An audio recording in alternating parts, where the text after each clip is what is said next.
Hi and welcome back. In this video I'm going to do a quick review on the Qidi X Max, which is this one you can see in front. Now I've had to turn this one round so that I can fit in the largest spool that I've got on at the moment. That's a 3 kilogram spool from eSun. The normal 1 kilogram spools are fine, does stick out a little bit, and I can have it positioned so that the front door is facing towards us with the 1 kilogram spool on, but unfortunately not with the 3 kilogram one. It just takes up too much space on my worktop.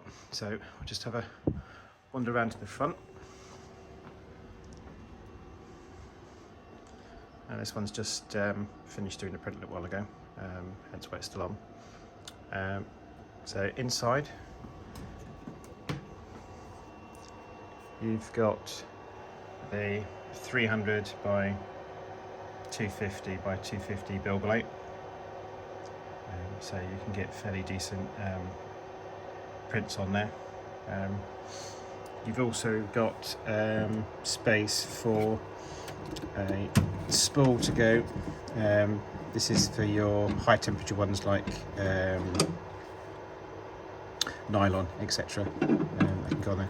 That will take up to a 1 kilogram spool. There's not space to get anything bigger than that. You can see there's 2 fans in the back, keep the airflow going. Connectivity wise, you've got your USB stick for file storage and connectivity to the network, which is very handy if you want to send files direct from the computer. So it saves a bit of faffing around. Control panels up top. Usual sort of controls really. Print, where you can select your files, go through. As you can see, I've got a fair few on here that I've been printing off. Select whichever one you want to print next, and I'll bring up an image of that print. Fairly straightforward. System just gives you pretty much the current status, firmware and temperatures, etc. That's your position of your print head. That's your firmware in there. Language settings. A lot of these I haven't really used that much. You can turn the light off on, and also you can activate or deactivate the sounds. I just tend to leave it pretty much as the factory defaults. And then the tools, so manual movement, preheating, never had to use it, it's been pretty much fine out of the box. Filament is where you need to swap new filaments over, so even changing colour, materials or new spools. So click on that one to heat up the hot end even. And when it gets to temperature, you can then use the up arrow to take the filament out, or to insert it, or to at least run it through so you can test to make sure it's flowing okay. What else have we got? Internet just basically shows you that you're connected onto your network. Leveling, I've not really had to use this that much. Straight out the box it was pretty well leveled. I had to do a fix on the hothead last night. The old filament had, the spool had finished and run out, and the tail end of that had got stuck in there and basically melted inside.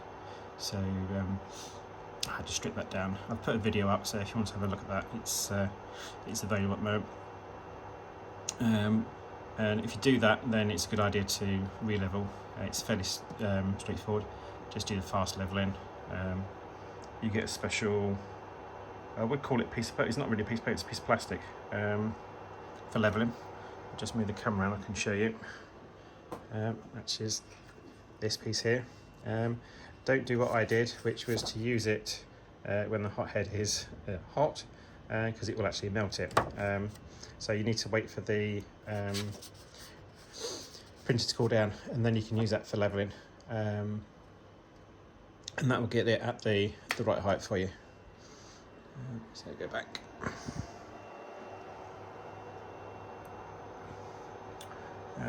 What else? Stop, just as it says on the tin, really. Fans you can turn on and off, I believe. And actually, it's just the speed rates. A lot of this I've not had to use. It's all fairly straightforward and very much plug and play. When this thing arrived about 2 months ago, just took it out of the box, stuck it on the side, added filament, and did the test print. Didn't even need to level it, so all nicely set up for you.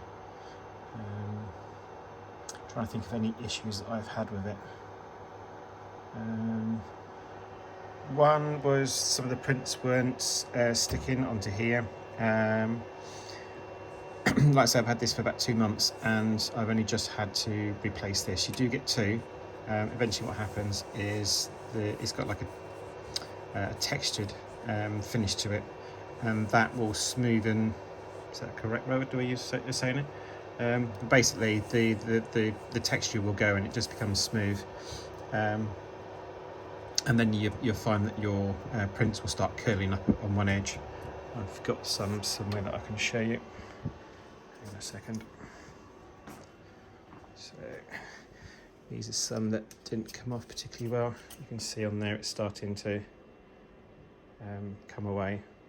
As you can see, it's bowed up, and I had a few like that, so I managed to suss it out as to be in the flex plate, which is this one here. You won't be able to see it, but it's quite smooth in the centre where most of the printing's been happening. Still coarse on the edges, and those prints were being printed off roughly down there, something like that. And this is where it's been one of the places where it's been worn down, so it's smooth now, so it's not sticking. You may be able to get around that by using rafts. I've not tried it. Somebody did suggest it to me, but I suspect that if the prints aren't sticking to it, then the raft won't stick either. So something you can have a play with, but I shall just get a couple more. They're not overly expensive. I think they're advertised as $35 for two. Not cheap, but not prohibitively expensive. What that is in pounds, I'm not sure. I haven't looked on the UK site to get a conversion. I just had a quick nosy over the weekend. So what else? I'll show you. You're not going to see it. There you go. That's the hothead over there. You do get two. One for PLA and such like, the lower temperature materials, and there you get a second one for the higher temperature materials like nylon, etc. Not too much of an issue to swap them out. There's a few screws to undo. I think there's two underneath, one on top. You push a piece of plastic through, which is like a little duct for one of the fans. Underneath that there's two more screws, and then the thing comes out and you can unplug the ribbon cable, which is just there. If I can show you up top, get an idea. Just go and get the steps. Hang on a second. Oh, actually, you can see from here. There you go. There's the hothead there, which you can move around if you need to reposition for some maintenance purposes. And then your filament feeds through. Like I say, you can just get away with a 3 kilogram spool because there's a tiny gap left, and it does still spin. At some point I should upgrade the spool carrier because it's not great. I've seen some videos up on YouTube where people have put bearings in, and I think that'll give a much better feed. Trying to think any other issues. Yeah, apart from the blockage and the build plate starting to wear smooth, that's the only issues I've had, and this has been in constant use since I had it just before Christmas. I'll show you a quick example of the stuff I've been printing. So some roads for war games purposes, shed load of roads, load more over there, that goes down. There's another pile just over there by the books. There we go. So all those roads underneath there, I'll move that off. So all of those have been done. And then I've just finished printing off a load of trenches as well. Not the one that's painted, that's a cast one. But all the ones in white, they've been printed off, plus some spares. I've also been printing off a load of rivers as well. So like I say, this printer has been in constant use pretty much since just before Christmas, and we're almost the middle of February now. So yeah, pretty good. The only other issue I had was just the user error, not looking what I was doing.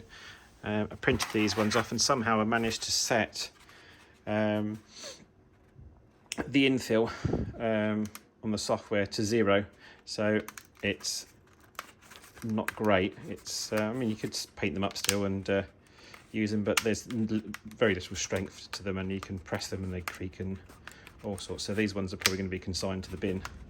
I do have a load of others that I've printed off, so it's not too much of an issue. So yeah, overall, really pleased with it. It's not cheap. It cost me £899. Got it from Amazon. Delivery was pretty much the next day or the day after. It's pretty good turnaround. Overall, the quality is brilliant. No issues really with quality. I mean, there is a lot of plastic used. All the sides are plastic, but inside it's pretty substantial. The base down here, that's all metal. Yeah, so where it's needed, it's using good quality components, nice and chunky, sturdy, and it's very heavy. I think it was about 30 or 35 kilograms, so you can just about do one person lifting, but if you've got somebody else that's available, I'd suggest you get somebody to give you a hand, because yeah, it's on the limit of what you can lift on your own. Apart from that, I think that's it. Like I say, overall, very pleased with it, and hopefully it'll last us for a long time. So, into the next video. See you later.